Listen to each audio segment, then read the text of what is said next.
Welcome to year 2 of the Steelers franchise rebuild, where we're trying to see if we can take this team in 2 seasons to the Super Bowl. Now, year 1 obviously didn't really work out our way, but we're here in the offseason, ready for the final season of this little franchise rebuild. And then after this season, whether we win or lose, we'll go on to another team. But I like our chances. Now, recapping the 2023 season, the Dallas Cowboys win the Super Bowl, so you know it's a video game because it's not going to happen IRL. Dak Prescott gets the MVP. Again, you know it's a video game. Moving on to the yearly awards, Patrick Mahomes is your MVP. Mike McCarthy's Coach of the Year. You know it's a video game if that's happening. Jamar Chase is going to be your Offensive Player of the Year. Defensive Player of the Year is Micah Parsons. Offensive Rookie of the Year is our guy, Devon Chain. And then we're going to see Jartavius Martin of the Commanders get your Defensive Rookie of the Year. Recapping how our guys even did this season, Kenny Pickett goes for 3,700 yards, 26 touchdowns, and 11 interceptions. On the ground, A-Chain goes for 1,100 yards, 9 rushing touchdowns, does fumble one time. We get some pretty good contributions. Jalen Warner was only 3 touchdowns behind A-Chain, which means the dude was just everywhere. On the receiving side, George Pickens, 56 grabs, 900 receiving yards, 8 receiving touchdowns. Wilder goes for 10 receiving touchdowns, only 845 receiving yards.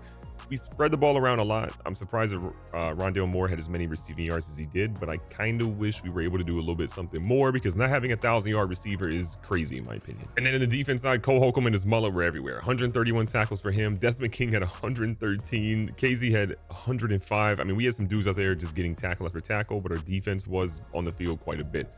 From a sack perspective, big pause if needed. Boogie Basham leads us with 6. We acquired him this year, and he did really well for us. Alex Highsmith at 5.5, but again, this is not enough pressure from our defensive line and our defense in general. Interceptions, we did pretty well. Levi Wallace, surprise, leads us with 4 interceptions, 3 by Desmond King, 2 by Cole Holcomb, and a couple of other guys. Minka, again, a lot of guys want to know how he did. Pretty solid year, 83 tackles, 1 sack, 2 interceptions, 2 pass deflections, a forced fumble, but I need more from him. And then Boswell, who was the kicker of the year, 23 of 24, 95%, hit a 54-yard field goal, his longest of the year, missed 1 extra point. I'm not mad at how he played. And then for who led the actual league in different categories, Joe Burrow has the most passing yards this season with 4,600, just under 4,700. From a touchdown perspective, it's going to be Joe Burrow as well with 45 touchdowns. Mahomes behind him. Interceptions, the guy that led everybody was Desmond Ridder. And if you watch the GGBFL, you're not surprised. From a rushing yards perspective, Josh Jacobs has nearly 2,000 yards with Jonathan Taylor, a little over 100 and some behind him. From a rushing touchdown perspective, though, Tony Pollard does eclipse Jacobs with 1 additional touchdown, giving him 19 in the season. And then the fumbles, you see J.K. Dobbins having 5 with Mr. Damian Pierce with 4. A lot of guys kind of doing okay, but I'm surprised to see both of those guys up at the top of that list. And I do want to point out Kenny Pickett had 2 and puts him up there as well. Kenny, we got to stop fumbling. On the receiving side, Justin Jefferson has 121 receptions, which I'm not surprised. He is the offense up there in Minnesota. On the receiving yard standpoint, though, Jamar Chase, Offensive Player of the Year, 1,600 receiving yards for him. And then from a touchdown perspective, we're going to see Jamar Chase leading in that category, +2 over Adam Thielen, who had 15. And that surprises me like crazy, with 17 for Jamar Chase. Defensively, Jermaine Pratt has the most tackles with 142. From a sack perspective, big pause if needed. Micah Parsons has 21, nearly breaking the NFL record. And then interceptions, we see Jalen Johnson, who a lot of people thought was going to get traded IRL, did not, getting 8 interceptions on the season. All right, now free agency has come and gone, and we only signed 3 players, but I feel really good about the 3 that we signed. Terrell Edmonds, I know that we have Kazi already, and he played pretty well last season, but he's a little older. I want to try to move on from him, and we got Terrell Edmonds to fill that spot. Jadeveon Clowney, we wanted another edge rusher to help out Boogie Basham, because Boogie's doing great work, but he's just getting double teamed a lot. So Clowney should be able to be moved down to our other side on the end, and should be really good there. And then finally, Christian Fulton. I'm always about corner depth. We got good corner depth here. We still have 20 million in cap space, and we filled a lot of spots we needed to. Let's head to the draft. Now, you've seen our team, but a quick look at the free agency recap from across the NFL. Rashawn Gary goes to the Houston Texans on a pretty large deal, north of 100 million there. Great deal for him. Tyron Smith goes to the Bears, helping out them a little bit. Mike Williams goes to the Bears as well. So Justin Fields finally has a little bit of help there in Chicago, even more. Antoine Winfield, I mean, the Texans are loading up right now on a 4-year deal. Christian Wilkins goes to the Patriots. Bobby Wagner still playing in the NFL. Micah Hyde goes to Detroit now. Maybe CJ Gardner-Johnson's no longer there. I'm not sure. Tommy Towns doesn't go. Khalil Mack goes back to Chicago. 1-year deal, so probably retiring. Odell goes to Houston. I mean, you're seeing Houston and a couple of these teams really load up overall, but you know what? I feel like they did well. Byron Jones goes there too. They got a lot of old people. They didn't do as well as us, in my opinion. Now, from a mock draft perspective, the 5th and final mock draft comes out, and it has the Patriots taking Marvin Harrison Jr. This is tough because I kind of wanted to get him. We were kind of trying to keep Kenny Pickett, but if we don't get him, we kind of short up our defensive line a little bit. Who do we take? Do we go get Caleb Williams? Do we see where Drake May is? I have no idea how far he has fallen. He's fallen to 15 at this point. There's a lot of different people we could ultimately try to go with, but I was trying to hoping to get Marvin Harrison Jr. But now we already got a conundrum. Do we trade Kenny Pickett or do we keep him? Because I don't know if we can get to number 1. Ladies and gentlemen, we could not let Marvin Harrison Jr. go over to the Patriots, the number 1 overall pick. So now, instead, we have found ourselves a little bit of a better situation. Kenny Pickett gone. Rondale Moore gone. First rounder this year, the 2nd overall pick, gone. 2026 first round pick, gone. We now have the number 1 draft pick, but we're not done. Now, because we found ourselves in a little bit of a conundrum here, we now have obtained the 3rd overall pick. We gave up our 1st this year, which is the 18th overall pick, a 1st in 2025, and a 3rd in 2026, and that gets us now the Bears draft pick. I'm loving it. All right, now this is mock draft 5, so it's not updated to have what we just did from a trade perspective, but for the sake of this, we have the number 1 overall pick. The Patriots have 2. We have number 3. The strategy here, why I think this is a just mastermind plan, is that we can take Marvin Harrison Jr. at number 1 and be incredibly happy. At 2, the Patriots now don't need a quarterback because we gave them Kenny Pickett. They will take whoever, maybe Jared Verse, maybe an offensive lineman, maybe Brock Bowers, who knows. At 3, we have our pick at quarterback. Is it Caleb Williams? Is it Drake May? Who knows? But we can take whoever we want at quarterback at 3 because we know they'll be there. And speaking of Caleb Williams, he's listed as a top 5 talent for this draft. He's moved up 61 spots in this draft class overall. They're saying he's great. He's got A deep accuracy and medium accuracy, A under pressure, B short accuracy for this draft class. He ran a 4.6 40-yard dash. They don't have him as super fast, which is a little tough, but honestly, I think we'll be fine here. They have his speed listed as great for this draft class. And then from a skill standpoint, he looks pretty good across the board. The other option really is Drake May. If we were to take Drake May, we could probably trade back a little bit because he's projected to be a little bit later at this point. But they have him for A for deep, medium, short, and under pressure right now, which is kind of crazy. From a physical standpoint, a little bit slower. His speed's listed as solid. From a skill standpoint, his carrying is not great. His injury's at D, which immediately scares me away from him right now. But all of his throwing stuff looks good except for throwing the run. So that's interesting. And for comparison, Caleb Williams have a C for injury, which is not great either, but C to D is a little bit more scary. Plus, we have an A throw on the run for Caleb Williams as well. Ladies and gentlemen, welcome to the NFL Draft. We are here, and we are ready to do what we came to do, and that is take Marvin Harrison Jr. I am scared of the Patriots potentially taking Caleb Williams because it is Madden, but I know if we don't take Marvin Harrison Jr. number 1, they are going to take him at number 2, and I cannot risk that. The only way for this to work is to go Marvin Harrison Jr., number 1 overall, the first wide receiver to do this since God knows when, maybe Keyshawn Johnson, I can't even remember. But we are taking this man. I am currently nervous to see who the Patriots take. They took a left tackle. Let's go. The master plan worked. We are taking Caleb Williams. He is coming to Pittsburgh. We got Kenny Pickett up out of here, buddy. It is Caleb Williams. It always was. We knew we were going to get him at 3, and we got him at 3. 87 speed, 93 throw power. He's him. After the greatest draft in Pittsburgh Steelers history, here we are, living our best life. Marvin Harrison Jr. at number 1. He's an 81 overall, big fan. 92 speed, big fan. Caleb Williams comes in at a 78 overall as the number 3 overall pick. We hit with both of those. We get a left guard back up here in Donovan Jackson out of Ohio State. Johnny Wilson, who is not fast at all, but he's 6'7", so he's going to be moved to tight end because we think that he really has the opportunity to be great at the tight end spot, backing up Freiermuth, giving us a different look there. We draft Corday Sidnor, which was a miss, a 61 overall. Billy Bowman, a free safety, to 63. And then DeCorian Clark, another wide receiver, 66 overall. Could have been worse. We're also going to make a little bit of a play here. We're going to get Nakobe Dean to help us out in the middle linebacker spot to get a little bit more depth there.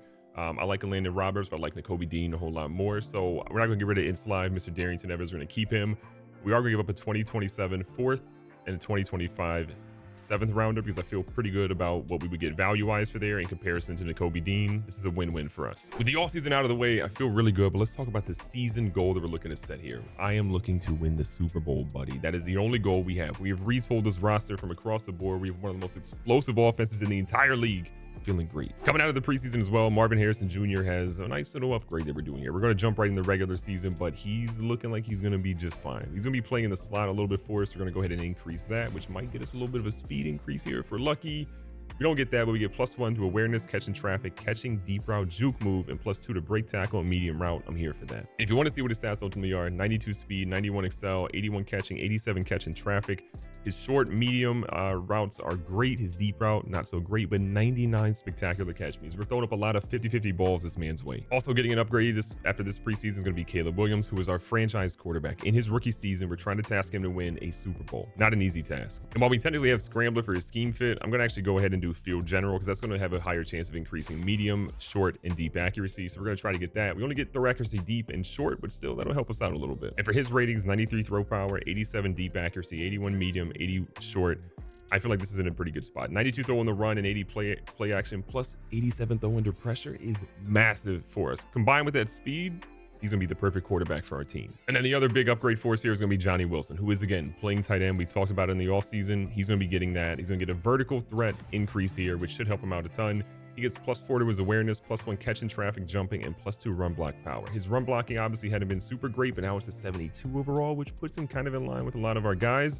He should be a huge red zone threat for us. Now, the big thing we got to talk about right now is our rookie quarterback in his first NFL start, and it's going to be against the Baltimore Ravens. So I'm a little nervous for him. Some rookies get brought along slowly, but Caleb Williams making his debut at the earliest opportunity. What are you expecting this week? I'm expecting a great performance. We drafted this guy number 3, not number 1. Marvin Harrison Jr. is really that guy, but I'm expecting him to be great. So the goal here is beat the Ravens and throw for 300+ yards to Caleb Williams. Easy. Now we're about to head into the Super Bowl pursuit here in year number 2. It's Super Bowl or bust. We win. This is the end of this particular series. We lose. The end of the particular series regardless. Darrisaw is our left tackle. Samalo, Cole, Daniels, and Jones. I feel pretty good about our offensive line. Not great, but honestly should be good enough.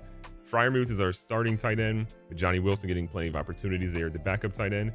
Caleb Williams leading us at quarterback. Achane is going to be our main halfback. Darnell Washington at fullback. George Pickens at wide receiver 2. Number 1 is going to be Jalen Waddle, and Harrison Jr. will be our number 3. On the defense, Minkah Fitzpatrick is our number 1 guy. We're going to have Highsmith, Holcomb, and Trent Simpson all across the middle, with Terrell Edmonds as our new strong safety this season. And then we'll have Desmond King as our CB1, with Levi Wallace as number 2. Number 3 will be Joey Porter Jr., followed by Christian Fulton and Jacorian Bennett. Boogie Basham, Milton Williams, Montravius Adams, and Jadeveon Clowney all anchoring the middle. I feel really good about where our team is offensively and defensively. As you saw on that screen, Minkah Fitzpatrick had a little bit of an attribute upgrade we could do for him. So of course we're going to do that. He is the captain of this team. We're going to upgrade his zone. This is going to give him +1 speed, tackle, zone coverage, and awareness. You love to see it. This offense is ready to get things going. This is the most complete team we've put together by far, and it's Caleb Williams' first time playing in the NFL. For my Pittsburgh Steelers. Can he get the job done with his supporting cast? We're about to find out. Well, 2nd and 6 here. First pass is going to be not great. I'm going to be honest. 3rd down. Little play action. See if we can get something going here. Marvin Harrison wide open. This was going to be much of a better throw. Caleb Williams getting a little bit of the, the heebie-jeebies out of there. Williams here in shotgun this time. George Pickens on a nice little bubble screen, trying to get to the edge. Cuts back. It's hit by Kyle Hamilton, but a gain of 6. 2nd and short here. Little halfback screen dialed up. Baltimore usually sniffs these out, but this time not so much. Achane is going to be out here in the open field, and he's looking great right now this year. Keeping things moving here. A bit of a play action. Baltimore sending a couple. Williams throws one at the back of the end zone, but it's only close to the cameraman. He overthrows that one. Starting to see where Williams is. He's got some good flashes, but he's made a couple of mistakes early, but he finds Jalen Waddle here. It is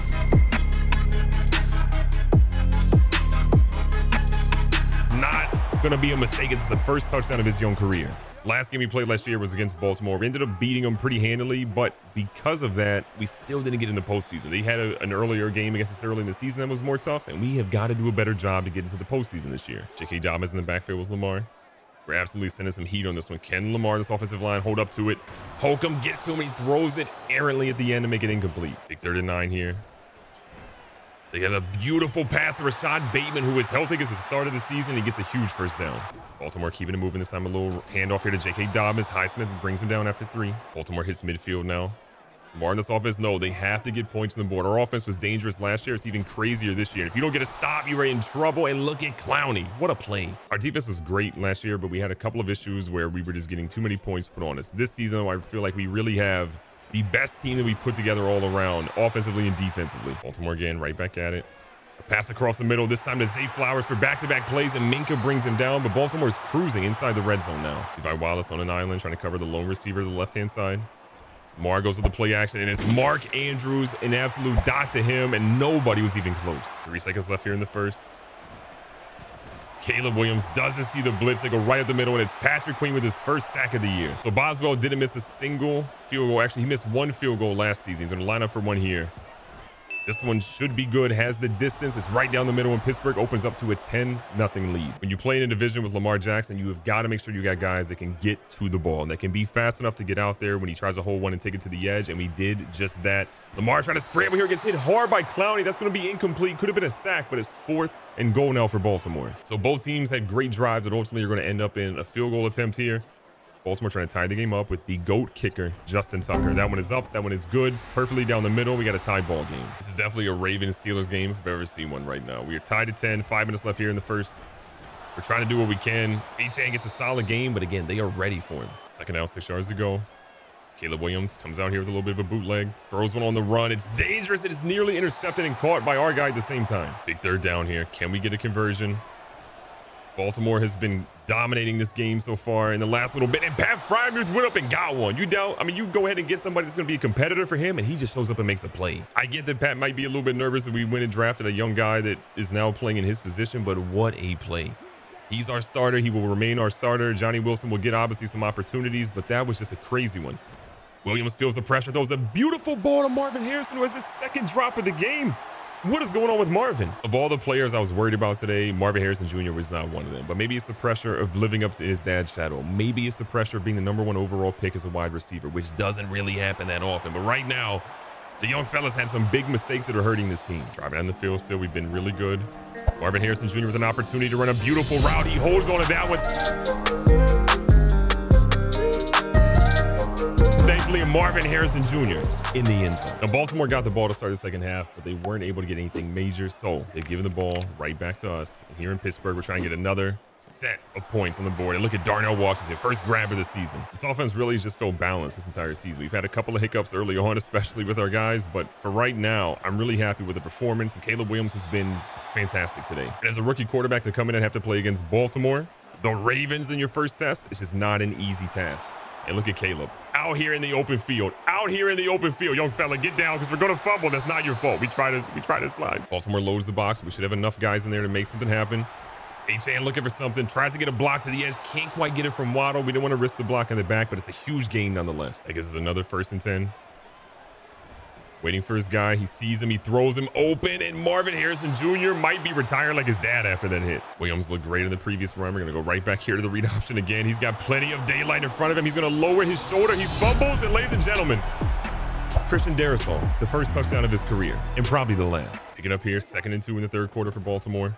Lamar's going to keep this when he's seen all of our running, and look at Minkah Fitzpatrick get up in the box and make sure Lamar goes nowhere. Our goal coming in this game is to keep Lamar under 75 yards rushing. If we can do that and limit what he's able to do in the field, that bodes well for us. And J.K. Dobbins, though, does not care about our strategy. He's getting a good run for himself. Lamar again stays in shoddy. Underneath pass, it goes a little bit errant, intended for Zay Flowers. We're cooking with a 2-score lead now, but again, we've got to be careful. Lamar in this offense can put up points super quick, so we've got to make sure that we do not let them get right back into this game. Lamar goes up the middle. He's tired of not running against us. He is unleashing it now, and we're seeing him pick up a huge first. Right back at it. The play action game has been monstrous this game, and Zay Flowers gets Baltimore back within a score. This game has been neck and neck, but Baltimore knows all they need is to stop here in their offense and get them right back in this game. So we're hitting with the play action. Got an opportunity. George Pickens down there somewhere. Williams unleashes it against Marlon Humphrey, and Pickens holds it in. What a grab. A play call that Matt Canada would have never called. George Pickens has been waiting to get something. And again, we've got 3 guys that if it's a 50-50 ball, we fully believe that they can go out there and catch that. Every single one of them. Back out here in 2nd and 7, hit him with the play action, see if they fall for it. We've got a guy open. It's going to be 50-50 and Pickens. 2 big grabs, one of them leading to a touchdown. Baltimore knows the lead, staying at 14 here in the 4th quarter is not a good look for them. We've got to find a way, and they're using Lamar in a huge way. And Lamar has been blowing up our defensive coverage, not caring about it at all. Another big run for him, up to 34 yards. Is he running? Is he staying in? We got to figure out what Lamar's up to right now. They bring over, looks like KJ Hamler on the toss. KJ Hamler's going to cut back. He's looking like Lamar out there running around like crazy, and he only gets 2. In scoring territory once again. They're still in field goal range. Looks like a potential halfback screen, and Lamar tries to get rid of it immediately as he gets blown up. 3rd down, 8 yards to go. Baltimore knows they need something huge here. They go to who else but Mark Andrews, who is always wide open. He is such an underrated player. Lamar changes the play of the line. Doesn't like what he saw. See something different. Panicking a little bit. He's running out. We're trying to get to him. Lamar turns around, hits the edge, and Lamar is in the end zone. Baltimore's right back in it. Lamar is looking to get this right here. 3rd and inches. They're in 4-down territory. We send the blitz. They pick it up. They throw it. It's Minkah Fitzpatrick. Minkah is going to save the day. And Pittsburgh's going to walk out of here with a W. Baltimore uses their first timeout. They've got 2 left. We need a first down, and this game's over. Ladies and gentlemen, this game is over. Achane is out here trying to do something crazy. Achane is out here breaking everyone's ankles. They are trying to catch up to him, and no one is going to get him as he seals this game.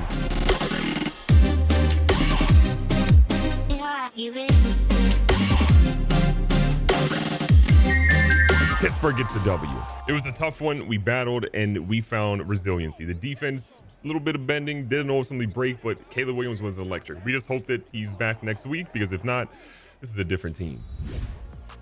Recapping the player stats, Lamar goes 25 of 40 for 300 yards, 2 touchdowns but 3 interceptions, really hurt his afternoon. Caleb, again, a near perfect debut by him. I love to see it, but I'm hoping we see more of it, because if he's injured, we're in trouble. On the ground, Dobbins goes for 52, Jackson goes for 76, 1 more yard than what we ultimately had to hold him under, and a touchdown.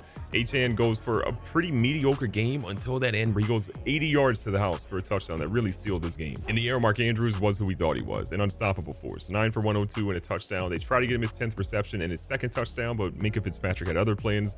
Zay Flowers was great, got a touchdown as well. George Pickens 4 for 105 and a tutty. Achane goes for 30. We see Waddle go for 30 and a touchdown. Harrison Jr. goes for 62 and a touchdown. But I'm mostly concerned with the fact that he had 4 drops today. Maybe it's just that first game and being a little jittery, but 4 drops shouldn't be happening at all for this dude. Cole Holcomb might have had the best game of his career as a Steeler. 15 tackles, 2 of those being for a loss. Even if had a pass deflection out there. We see Terrell Evans play incredibly well in his debut as well. 9 big tackles for him. We see from a half a sack perspective, Joey Porter Jr. and Jadeveon Clowney. And then interceptions, Minkah gets 2, Desmond King gets 1, and we get the victory because of those guys. This is going to be tough. We'll find out what happens with Caleb Williams in the next episode, but for now, I'm happy with how we played. Just hope Caleb Williams is back healthy. Be safe, be smart, tell somebody you love him. Catch you guys in the next one.